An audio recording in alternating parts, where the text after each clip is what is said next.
host, John the Son of Thunder, at EVTN News. We identify as the #1 Catholic news channel in the world. And I identify personally as Time Magazine's Person of the Year. So that means you have to accept it, or else we will call you names. Getting into Vigano, since this program is actually named after Vigano, he wrote a letter to the remnant, and I'm just going to read a quote here. He said, "This latest revolution must be combated by recourse to the spiritual weapons of prayer, fasting, and penance. I exhort every faithful Catholic to recite the Holy Rosary during this month dedicated to the Blessed Virgin, adding this supplication." And he has a long prayer afterwards, and I'll link it in the notes below in the description of this video, and you can read that. He asks you to say that after your rosary. He asks you to pray the daily rosary. If you haven't been praying the daily rosary for the month of May, well, May is half over, and so it's a great time to start praying the rosary, and it will definitely help you out in your spiritual life and whatever is going on in your life. I would strongly encourage you to pray it. If you're already praying the daily rosary, continue to do so, and I'm sure you can attest to the benefits and the graces that have been brought into your life because of the daily rosary. And personally, it seems to have been a great habit for me to get into. It's a difficult habit at first, but it's very rewarding, as I've been saying, so certainly encourage you to do that. Check out Vigano's article. You won't regret it. Getting into politics, Pope Francis recently met with John Kerry. I don't know what position John Kerry actually has. I haven't really been paying attention much to politics. He has some position with the United States government, but who really cares? He is another dissenting Catholic. He supports abortion, and he considers himself Catholic. But Pope Francis met with Kerry. I think there was something to do with the environment. There's some environmentalist conference, and Kerry made a trip to the Vatican. And Pope Francis, well, he will meet with John Kerry, still refuses to meet with Cardinals Burke, Brandmuller, and Zen. And in addition, Pope Francis at Mass, May 16th Mass, here's a quote: "Keeping the truth does not mean defending ideas, becoming guardians of a system of doctrines and dogmas. It means remaining bound to Christ and being devoted to His gospel. Truth is Christ Himself." And so he says, it doesn't mean defending doctrine? Like, I thought that was the purpose of the Pope, was to safeguard the magisterium and the doctrines of the Church. This is a complete deviation from what the Pope should actually be doing. So has Pope Francis formally renounced the Catholic faith? I don't think so. The problem here is that Pope Francis is saying these things, and we're really just questioning a lot of the stuff he says, saying, well, why would you even want to say that if you're interested in being Catholic? And it's a mystery. It's a mystery to us, and we're not going to know exactly what he thinks, and we may never know what Pope Francis actually believes. But this statement is indicative of the confusion that Pope Francis often spreads and does not clarify. The Catholic school district in Canada mandates Pride Month. This is in the Diocese of Hamilton, Ontario, and Catholic News Agency released this article. It says, while the school district in Ontario failed to pass a proposal to fly the rainbow flag outside schools in June, the school board changed the proposal to say that staff should raise awareness around Pride Month. And Ontario is one of 3 Canadian provinces, the others being in Alberta and Saskatchewan, that fully fund the Catholic school systems with taxpayer money. Does that sound like something that would be a very beneficial idea, a very beneficial process for the Catholic schools in the region? I don't think so. Taxpayer money. You see what happens? The Catholic schools end up selling out their theology for the money. So it happens with dioceses. It happens all over the place, and we see it in Canada. Philadelphia priest has been transferred due to differences with the Archdiocese. So Father Walter Modries, S.J., was removed as pastor of Old St. Joseph's Church in Philadelphia, Pennsylvania. So he's a Jesuit, and he wrote a letter In his letter, he told parishioners, "As you know, in the past I have expressed some differences with archdiocesan policies regarding the implementation of virus restrictions here at Old St. Joseph." So, was a Jesuit fighting against the virus church? Now, there were a few articles, you can check them out, but they don't really give any kind of indication as to exactly what Father Modris was removed for, or what he disagreed with the Archdiocese on. Was the Archdiocese too strict? Were they too lax with their restrictions? I don't know. But it seems like he clashed with the Archdiocesan officials. And this is another removal of someone in the Archdiocese of Philadelphia. It brings the concern, what's going on with Archbishop Nelson Perez and the Archdiocese of Philadelphia? Because if you'll remember, there were some trad nuns that were forced to leave their community and flee to Nebraska from the Archdiocese of Philadelphia. And so is Archbishop Nelson Perez, who was recently appointed last year as the Archbishop of Philadelphia. Is he causing a lot of problems? Or is there something going on in this Archdiocese? And I would be interested in getting to the bottom of it. I don't know. I don't have any further information on that. You can't really find a whole lot of information. Actually, you can't find much information on Archbishop Perez at all. I know that in the Diocese of Cleveland, where he was previously bishop, he had a lot of LMNOP groups, but he didn't actually outright necessarily support them, from what I know, but he allowed them to exist in that diocese, and that's enough to say, well, there's some problems there. But he didn't make any. He didn't really make a lot of significant public statements that I'm aware of. So he's just kind of moving along, and things are definitely very odd in the Archdiocese of Philadelphia, especially considering that Archbishop Chaput was the prior bishop, and he was a very big fan of pro-life. He was friendly towards tradition, and overall seemed like a positive influence in the diocese. So this is an interesting situation to monitor, and information comes out very slowly, it seems, in this archdiocese, but we'll monitor the situation. The German priests went along with their LMNOP blessings on Monday, and they also had a Protestant Communion, intercommunion ceremony on Saturday, May 15th. And there wasn't a lot reported on the intercommunion to Protestants. I mean, the Catholic News Agency covered it a little bit. They released a few articles prior to the event. And as of right now, as of the recording of this video, I haven't seen any articles talking about this event.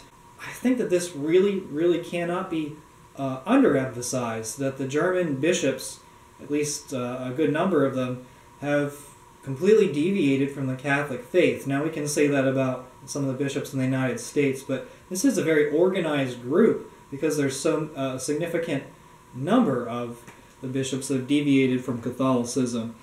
So I would like to see more of the media outlets covering this story more, and maybe put some pressure on Pope Francis to actually make a statement about this, because does Pope Francis support this?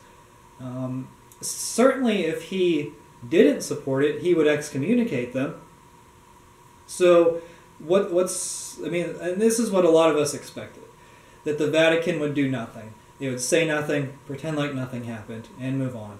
And this has been the policy of the Vatican for a while, and I expect it to continue until people can actually put pressure on Pope Francis. It's going to take more than a bishop here or there to put pressure on him. Cardinal Zen, I believe, signed a letter with a few other bishops and a bunch of priests requesting that the situation on Germany be clarified. Particularly, I think that Cardinal Zen and the others requested an excommunication of the German bishops, at least a declaration of something. But didn't happen, and I don't expect it to happen until we can put pressure on the Vatican. Cardinals Cupich and Tobin met with the CDF prefect in late April. Now, this is of particularly an interesting note because the CDF released a letter to the USCCB just recently, and I read this letter on a live stream, And Cupich and Tobin, they have been outspoken in their support of Joe Biden.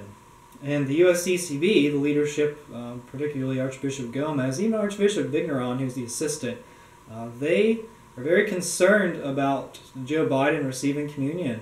And they oppose it, quite frankly, even though they don't make a whole lot of strong statements. But Cupich and Tobin certainly would have swayed the opinion of the CDF had they discussed this information, which I believe that they did, and that they met with the prefect in late April. So I wonder who requested the meeting be set up. Was it the Vatican? But anyway, this goes right along with what I was talking about here, and I think I've had a lot of discussion about the USCCB meeting, the upcoming meeting. And it's, at this point, I mean, I don't know what's going to happen. No one knows. But the fact is, the lines are being drawn, the sides are lining up, and you need to encourage your bishop to be on the right side. We need to encourage all our bishops to be on the right side of this. I don't even know if they're going to take a vote. But they need to make a strong statement in favor of the Catholic faith. That's what's important. So there's an increasing number of bishops in the United States that are kind of horrified, actually, with Biden and him performing an LMNP marriage, supporting abortion, basically all this anti-Catholic stuff, and still claiming to be Catholic. Meanwhile, Archbishop Gregory, among others, continues to outright support it.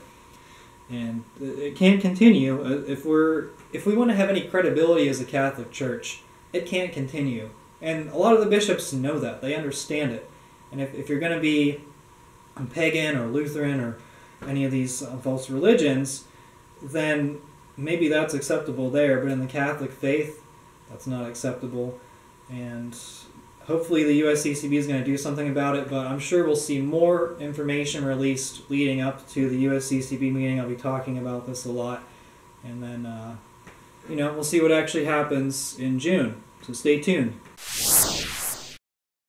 The Vatican had organized a health conference, and it took place digitally via one of the streaming platforms. And I will have a link below to the actual YouTube videos, but it was a complete flop. One of the organizations posted the YouTube videos to YouTube channel, and you can take a look through those. The Aerosmith dude got over 2,000 views, and the rest of the segments, including the one with Chelsea Clinton, got less than 100 views as of 3 days following the posting of the videos. And quite honestly, with some of these views, some of the videos, the people are watching them. People are like me, Michael Hitchborn. I didn't actually watch any of them, but people like Michael Hitchborn are watching them. And so you're not even having people that really care about the conference. They're just trying to see what was said, to report more information and say, oh, the Vatican supported this crazy thing that this person said. So that was great. And I would imagine that, yeah, a lot of people were just curious of what kind of faithless nonsense was being promoted. So this episode of EVTN will have more views than many of the videos from this Vatican's health conference. The difference will be that they're making significant money off of the large corporations that funded the conference, while this channel, next segment, Bishop Joseph Bonnerman of Chur, Switzerland, commented on the Vatican's CDF document about LMNOP. Now, this is the bishop that we refer to as the Word on Fire bishop, Bishop Calvin Klein, whatever. We did a few segments on him, and he's been a very interesting character in this diocese, a very crazy diocese. Now, he supported the LMNOP and he opposed the Vatican's CDF document. I do want to talk about him a little bit, though. Not him specifically, but Word on Fire. And we refer to him as a Word on Fire bishop. It's because, if you haven't really realized this by now, most of the most of the employees at Word on Fire, including the priests, they look like they're very into weightlifting. They're all completely jacked, like Arnold Schwarzenegger or whatever, Word on Fire. And it's just kind of an interesting observation. And so this bishop, he looks like he fits right in at Word on Fire, and maybe his theology would as well, because he said, the instructions from the Vatican were a provocation, and that's a provocation again. I don't think you gain anything if you respond to our provocation with a provocation. You have to dare to have a real dialogue. You can only move forward in real dialogue from both sides. And this was, of course, in response to the Element OP document where Vatican said, Element OP people cannot receive blessings.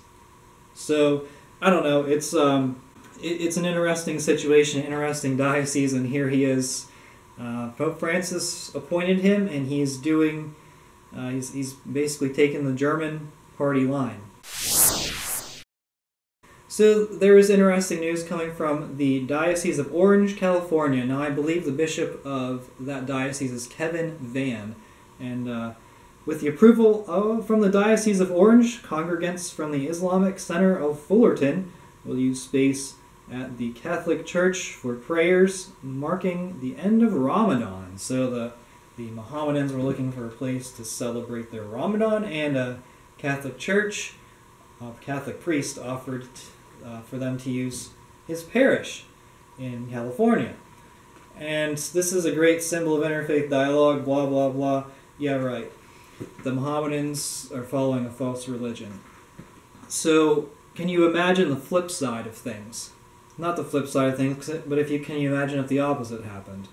If this priest said, hey, we're looking for a place to use for our worship space, or to have a Catholic Mass, and he talked to the local Mohammedan leader, said, can we use your mosque?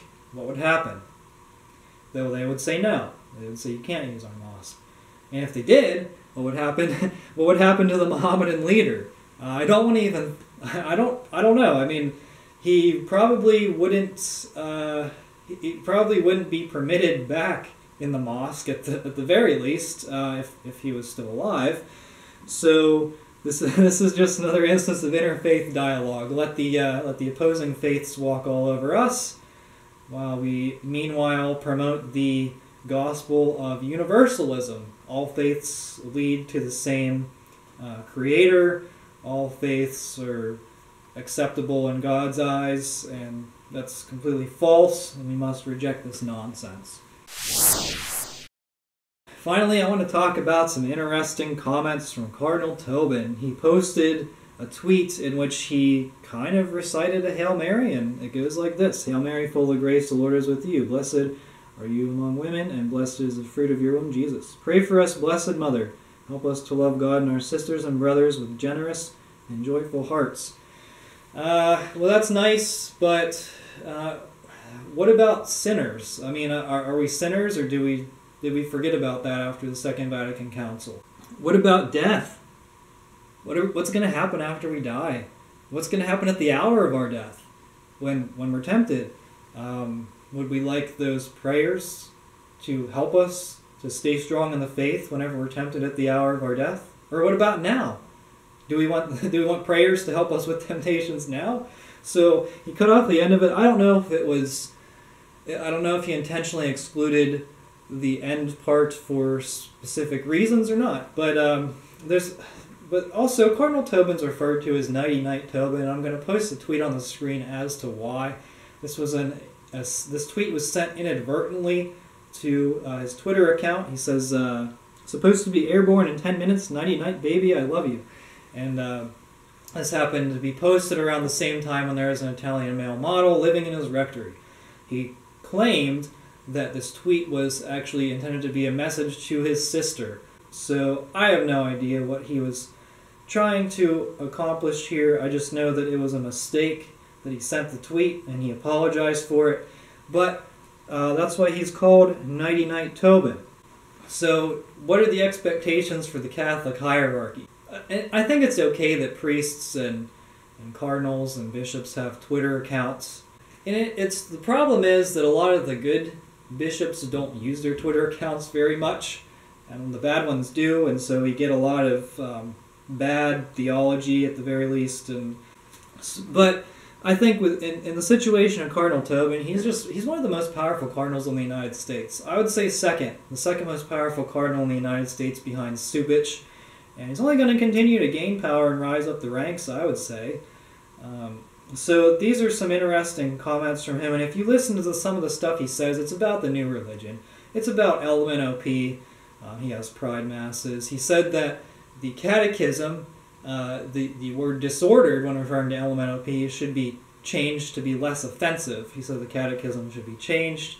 I don't know if he said anything about women priests.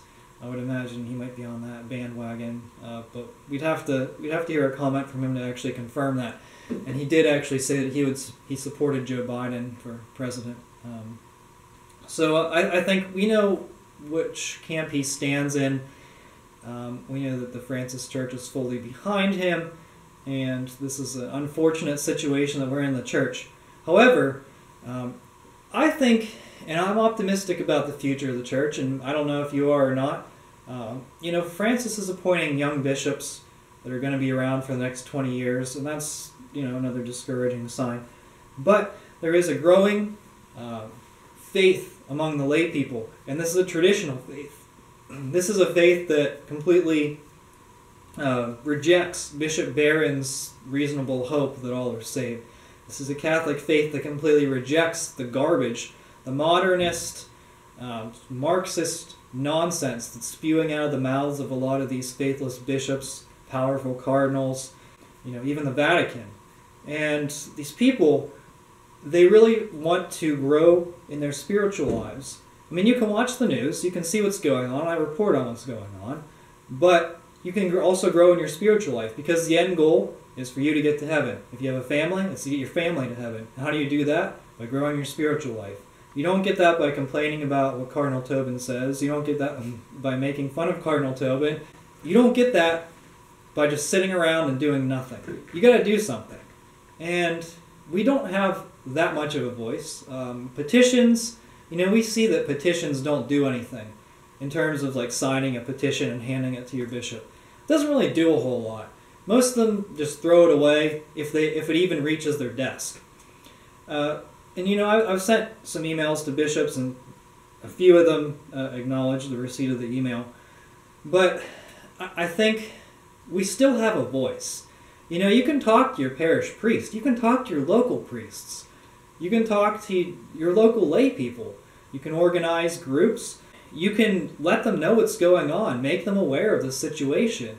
And maybe some know what's going on, but a lot are not aware of what's going on. And they might be horrified to hear what's actually taking place in our churches, what some of the priests are saying, and comparing that to the Bible and Catholic doctrine. And you have a voice as a layperson, and don't underestimate it. Don't overestimate it either, but don't underestimate the voice that you have to impact the, I guess we need a change. And I hate to use the word change, but we need a restoration of the Catholic faith. We can restore it in modern culture, we can restore it, but most importantly at our churches. We need to restore the Catholic faith at our churches, and you can do that. I can do that, and we can all do that, because we are the laity, and we will not be silent.